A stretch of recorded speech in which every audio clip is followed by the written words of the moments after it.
had solar installed on our new student recreation storage facility, and we have enough solar on it that is actually a net zero energy building. So our solar is feeding back into the grid instead of pulling energy from the grid. SAU has been committed to sustainability for many decades now, and we've really strengthened our commitment over the last few years, particularly with renewable energy. And we've increased our solar on campus by 356% over the last few years. We worked with True South to install the solar on our rec storage facility and on our library, and it was a really great experience working with local contractors. They were very timely with their response. They were very kind and proficient and got the work done.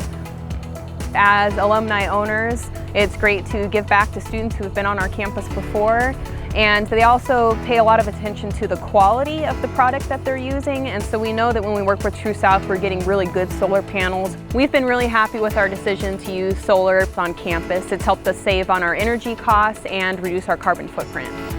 We would definitely use True South again, and they've been a great resource for us to go to, even for the projects that we know we might be looking at for the future, to get some ideas of estimates for how much it would cost and what kind of panels or technologies we might be able to use.